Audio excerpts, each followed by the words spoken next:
పెళ్ళైనా పండగైనా వేడుక ఏదైనా పట్టుచీరల ప్రత్యేక వేదిక వారాహి సిల్క్స్. జూబ్లీహిల్స్ నియోజకవర్గం ఎవరికి దక్కబోతోంది? ఎన్నికల తేదీ సమీపిస్తున్న కొద్దీ ప్రధాన పార్టీలన్నీ కూడా ప్రచార పర్వంలో జోరుగా ముందుకెళ్తున్నాయి. అదే క్రమంలో పల్స్ ఆఫ్ కాన్స్టిట్యున్సీ తెలుసుకునేటువంటి ప్రయత్నం, ముఖ్యంగా మూడ్ ఆఫ్ జూబ్లీహిల్స్ పేరుతో ఆత్మసాక్షి గ్రూప్ ఒక సర్వే రిపోర్ట్ రిలీజ్ చేసింది. ఆ రిపోర్ట్ ఏం చెప్తుంది, అందులో ఉన్నటువంటి ఆసక్తికరమైనటువంటి అంశాలు ఏంటి? ఆల్రెడీ మనకు తెలుసు, ఆత్మసాక్షి గ్రూప్ అనేక అంశాలపైన సర్వేలు డేటాలు సేకరించడం ఎలక్షన్స్ టైంలో కూడా చాలా చేశారు. అదే తరహాలో మూడ్ ఆఫ్ జూబ్లీహిల్స్ పేరుతో దీన్ని 3వ తేదీ నవంబర్ కల్లా తీసుకున్నటువంటి డేటాని సమరైజ్ చేసి ఒక రిపోర్ట్ తయారు చేస్తారు. అది రిలీజ్ చేస్తారు అనమాట. ఇది mood of Jubilee Hills assembly constituency ground report on Jubilee Hills assembly constituency as on 1 November 3. అదే శాంపిల్ మోడల్స్ గురించి కూడా ఇందులో ఎక్స్ప్లెయిన్ చేశారు. మొత్తం 7 డివిజన్లు ఉన్నాయి: ఎర్రగడ్డ, షేక్పేట, యూసఫ్గూడ, వెంగళరావు నగర్, బోర్బండ, రెహమత్ నగర్, అలానే శ్రీనగర్ కాలనీ.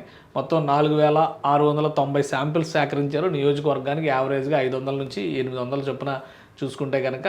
సో వీళ్ళు ఇచ్చినటువంటి శాంపిల్స్, మెథడాలజీ అంతా కూడా ఎక్స్ప్లెయిన్ చేశారు. ఈ 7 డివిజన్స్ పరిస్థితి ఏంటి, దానికి సంబంధించినటువంటి equations, age groups, gender, caste, religion, beneficiaries of government welfare schemes, wage seekers, employees both in government and private sector, unemployed youth, ఇవన్నీ కూడా కాంబినేషన్ చేశారు. ఫైనల్గా వీళ్ళ అబ్జర్వేషన్స్ ఏం చెప్తున్నాయో మనం ఒకసారి చూద్దాం. 3వ తేదీ కల్లా ఈ సేకరించినటువంటి సమాచారం ప్రకారం చూస్తే కనుక only 4% margin, leading with 4%. BRS party leading with 4%. ఇది ఒక విషయం గుర్తుపెట్టుకోవాలి. ఇది కేవలం ఆత్మసాక్షి గ్రూప్ వాళ్ళు చేసినటువంటి సర్వే, వాళ్ళకి అవైలబిలిటీ ఆఫ్ శాంపిల్స్ని బట్టి వచ్చినటువంటి ఫైనల్ రిపోర్టు. ఇదే ఫైనల్ అనేటువంటి ఉద్దేశంతో నేను ప్రజెంట్ చేయట్లేదు. కేవలం పల్స్ ఏ విధంగా ఉందనేది వాళ్ళు చెప్పారు కాబట్టి దానికోసం ఇది వివరించే ప్రయత్నం చేస్తున్నాం. పైగా మార్జిన్ కూడా very minimal margin, 4% vote share Congress party కంటే బీఆర్ఎస్ పార్టీకి అడ్వాంటేజ్ ఉంది. సో ఇదే ఫ్యాక్టర్ మనం ఇంకొక ఈక్వేషన్లో చూస్తే కనుక బీఆర్ఎస్ పార్టీ సిట్టింగ్ సీట్, అది లోకల్గా ఉన్నటువంటి ఎమ్మెల్యే చనిపోవడం వలన వచ్చినటువంటి ఎన్నిక. ఈ విషయం కూడా మనకు తెలుసు.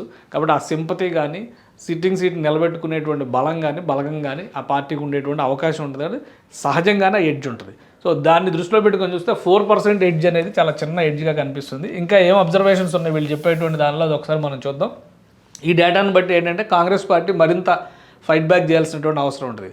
మనం ఆల్రెడీ చూసాం, ఎలక్షన్స్ ముగిసిన తర్వాత కంటోన్మెంట్ ఉప ఎన్నికలో ఏం జరిగిందో. అది బీఆర్ఎస్ పార్టీ సిట్టింగ్ స్థానం, కానీ ఉప ఎన్నికలో అక్కడ అభ్యర్థి చనిపోయినప్పటికీ కూడా కాంగ్రెస్ పార్టీ గెలుచుకున్నటువంటి చరిత్ర ఉంది. అది బీజేపీ ఇక్కడ జూబ్లీహిల్స్లో పునరావృతం అవుతుందా, లేదంటే ఇంకేమైనా డిఫరెంట్ రిజల్ట్స్ వస్తాయి? కాబట్టి ఇవన్నీ ప్రాబబిలిటీస్. బట్ సర్వే పల్స్ ఏం చెప్పింది అది మాత్రమే మనం ఇక్కడ తీసుకుంది, దీని కోర్ ఐడియాలజీ.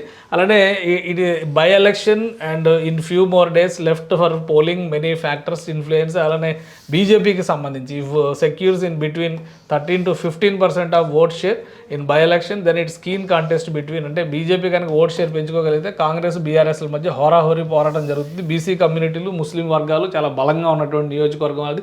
అలానే ఒక అన్ఎంప్లాయిడ్ యూత్ కానీ, రిచెస్ట్ పీపుల్ కానీ జూబ్లీహిల్స్ నియోజకవర్గంలో ఎలాంటి కొత్త లేనటువంటి ప్రదేశం ఇది. More percentage of settlers are supporting BRS. ఇలా బీఆర్ఎస్ని సపోర్ట్ చేస్తూ సెటిలర్స్ ఉన్నారని చెప్పాలి. సెటిలర్స్ కూడా చాలా ఎక్కువ పర్సంటేజ్లో ఉన్నటువంటి నియోజకవర్గం. ఇక ఈ మొత్తం 7 డివిజన్లో ఉన్నటువంటి స్టాండర్డ్స్ మనం ఒకసారి చూస్తే కనుక అటు బీఆర్ఎస్కి ఇటు కాంగ్రెస్కి రెండింటికి ఉన్నటువంటి ఈక్వేషన్స్ చాలా చిన్న మార్జిన్స్ కనిపిస్తున్నాయి. ఇక్కడికి 4% డిఫరెన్స్, ఇక్కడికి 3%. అంటే ఇక్కడ పెరిగింది, ఇక్కడేమో వీళ్ళకి పెరిగింది. సో అదే తరహాలో ఇక్కడ చూస్తే కనుక ఇక్కడ 5% తగ్గింది, ఇక్కడ ఒక 5% పెరిగింది. చాలా మినిమల్ మార్జిన్స్ అన్నీ కూడా 2-3% ప్రతి నియోజకవర్గంలో ఒక పార్టీకి ఎడ్జ్ వస్తున్నటువంటి పరిస్థితి. చాలా టఫ్ కాంటెస్ట్, కీన్ కాంటెస్ట్ కనిపిస్తుంది. అలానే బీజేపీ పరిస్థితి చూస్తే 8, 5, 7, 8.5, 7.5, 6, 7.5. అదర్స్ ఫ్యాక్టర్స్ కూడా 2, 3.5, 2.5. ఇలా అంటే ఈక్వేషన్స్లో ఇక్కడ గ్యాప్స్ చాలా తక్కువ ఉన్నాయి. కాబట్టి ఓటింగ్ పర్సంటేజ్ని పెంచుకోగలిగిన వాళ్ళకి అడ్వాంటేజ్ ఉంటుంది. ఓటింగ్ పర్సంటేజ్ని పెంచుకోకపోతే కనుక ఇబ్బంది పడేటువంటి అవకాశం ఉంటుంది. సో ఫైనల్గా ప్రైమరీ ఫ్యాక్టర్ ఏం చెప్తుంది రిజల్ట్ అనేది, ఆల్రెడీ 4% మార్జిన్ అని చెప్పారు కాబట్టి ఒకసారి గ్రాఫ్లో కూడా చూసేస్తే ఒక క్లారిటీ వచ్చేస్తుంది. బీఆర్ఎస్కి 46.5% వచ్చే ఛాన్స్ ఉంది, కాంగ్రెస్ పార్టీకి 42.5% వచ్చే ఛాన్స్ ఉంది. బీజేపీ 8.2కి మాత్రమే పరిమితం అవుతుందని చెప్తున్నారు. అదర్స్ 2.75% అంటున్నారు. ఒకవేళ బీజేపీ ఈ పర్సంటేజ్ పెంచుకుంటే కనుక ఆ చీలిక ఎవరికి అడ్వాంటేజ్ అయ్యింది, వీళ్ళిద్దరిలో ఎవరికి అడ్వాంటేజ్ అయ్యేటువంటి అవకాశం ఉంది. ఇక్కడ ఏ గ్రూపు బి గ్రూప్ అనేటువంటి డిస్కషన్ కూడా పెద్ద ఎత్తున జూబ్లీహిల్స్ నియోజకవర్గంలో జరుగుతుంది. బీఆర్ఎస్ బీజేపీ కలిసి చేస్తున్నాయని కాంగ్రెస్ అంటుంది, లేదు కాంగ్రెస్ బీజేపీనే కలిసి చేస్తున్నాయని చెప్పని బీఆర్ఎస్ అంటుంది. అందుకనే బీజేపీ కనుక పర్సంటేజ్ గెయిన్ అయితే ఇక్కడ అడ్వాంటేజ్ ఎవరికి వస్తుంది అనేది ఆసక్తికరమైనటువంటి మలుపుగా మనం చూడాల్సి ఉంది. మొత్తం మీద ఒక 5,000-5,500 శాంపిల్స్ మీద వచ్చినటువంటి అవుట్పుట్ ఏంటంటే ఒక 4% మార్జిన్ మాత్రమే, 4% వేరియేషన్ మాత్రమే ఉంది ప్రస్తుతం సిట్టింగ్ స్థానాన్ని నిలబెట్టుకునేటువంటి క్రమంలో బీఆర్ఎస్కి, అలానే కొత్త స్థానాన్ని గెయిన్ చేసుకునేటువంటి క్రమంలో కాంగ్రెస్కి ఉన్నటువంటి తేడా కేవలం 4% మాత్రమే. ఈ 4%ని ఈ వారం రోజుల్లో ఎవరు ఎక్కువ గెయిన్ చేసుకోగలుగుతారు, లేదా వీళ్ళిద్దరిని మించి బీజేపీ ఎక్కువ చీల్చగలుగుతుందా అనేటువంటి దానిపైనే ఆ రిజల్ట్ ఆధారపడి ఉంటుంది. ఈ సర్వేలన్నీ జస్ట్ పల్స్ తెలుసుకోవడానికి మాత్రమే ఇదే రిజల్ట్ వస్తుందని చెప్పి మనం చెప్పలేము. ఎందుకంటే 2024 జనరల్ ఎలక్షన్స్లో చూసాం పెద్ద పెద్ద సర్వే కంపెనీలన్నీ కూడా బోల్తా పడ్డాయి. కాబట్టి ఇది ఒక డిఫరెంట్ ఇష్యూ. కాకపోతే ఒక్క విషయం ఇక్కడ ఏంటంటే ఇది ఒక హెచ్చరిక లాంటిదిగా చూడాల్సి ఉంటుంది. ఈ డేటాని బేస్ చేసుకుని ఏ పార్టీ ఎంత కష్టపడాలనేది వాళ్ళు డిసైడ్ చేస్తారు. ఆ పార్టీల కష్టానికి తగ్గట్టుగా ఓటర్లు ఎలా గుర్తిస్తారనేది తెలుసుకోవాలంటే కనుక ఎన్నికల రోజు వరకు మనం వెయిట్ చేయాల్సిందే. సుమన్ టీవీలో మీ పర్సనల్ అండ్ బిజినెస్ ప్రమోషన్స్ కోసం కింది నెంబర్కి కాంటాక్ట్ చేయండి.